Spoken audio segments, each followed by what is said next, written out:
where the fire trucks, there's 4 fire trucks in the road, and he stopped. And he jumps off his motorcycle, and he comes stomping over to my car, and he said, "You could have ran me over." And I said, "But my house is on fire." He says, "I don't care, that's my fire." And he stomped away. I quickly pulled into the neighbor's driveway. I jumped out of the car, and to get to our house from here, I had to go through bushes and weeds and trees to get to my house next to where neighbors live. As I get up to the house, I see these sparks flying in the air, just huge flames and sparks going all over. My heart just dropped. I get up to my husband and I say, "What happened?"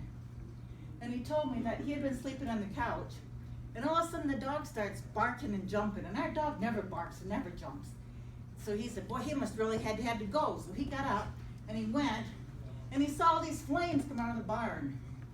There was halfway through the whole middle of the barn was on fire. He just took, at that time he called 911. He was so shaken he could barely speak. That's when he called me. I couldn't understand what he was saying. We stand there in amazement as the firemen spray down the house. I see the barn, the walls just crumbling. Nothing but black ashes. They're just falling. I look at the house, the firemen are spraying the side of the house, and the siding's just crumbling. It's melting into little pieces. I look at my deck. This fire was scorching hot. On the deck, there's these piles of blue and green and yellow and pink globs. And I'm thinking, what is that? And I stop and think for a minute. We had plastic lawn furniture in colors, and they're just little globs now left on the patio. It was an awful thing to see. We watched the firemen continue to spray. Pretty soon they get the fire out. They go in the house and they inspect to make sure that there's no smoke damage or any flames that have gotten in the house or sparks or anything. And they gave us the all clear. The firemen all left.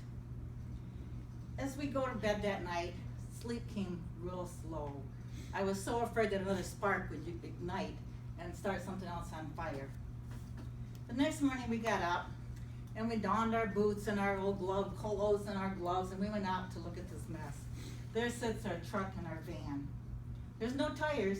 The rims are almost melted. That's how hot this fire was. The truck just sat, and the van just sat right flat on the broken cement. It had even broken the cement in the garage. We look around, the lawnmower. You can't barely tell it's a lawnmower. You know it was because you know that's where it was sitting. We walked around and picked up other things. I picked up my bowling ball. You know they have the 3 little holes? Well, these holes were so funny. They had just melted down to a really funny shape. And I thought to myself, I'm gonna save this and put it in my lawn ornament. Then I said, no, it'll be too much of a bad memory. So I threw it in the trash pile. We walked around and we continued to look. We knew there was rakes and shovels and hoes, but we didn't see any signs of any of it.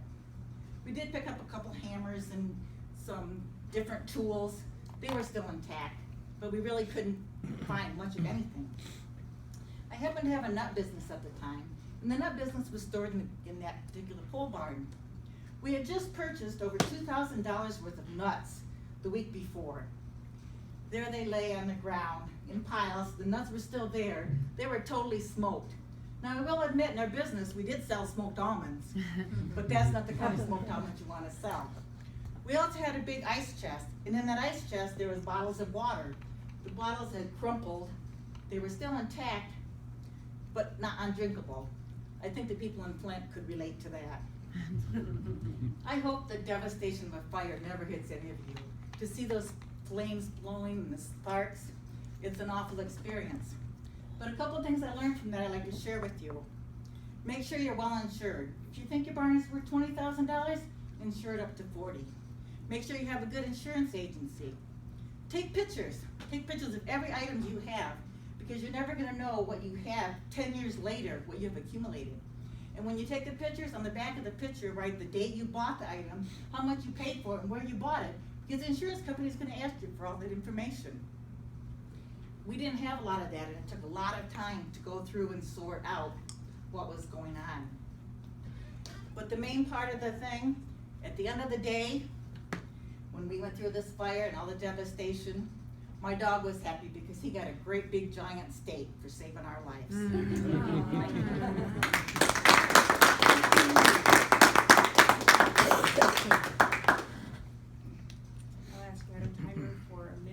for the judges to write down their evaluations.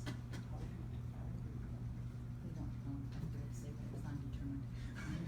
It was an undetermined fire.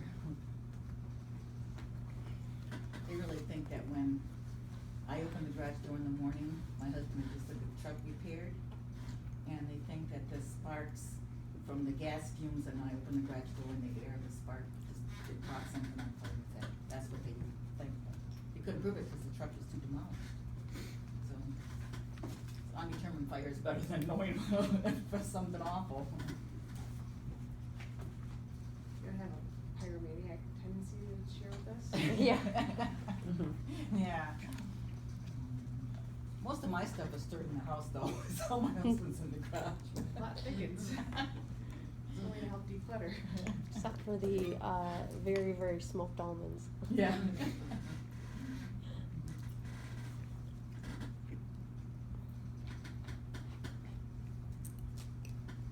Trying to turn the green light off on that, and it freaked me out when I saw the green light disappear. We're at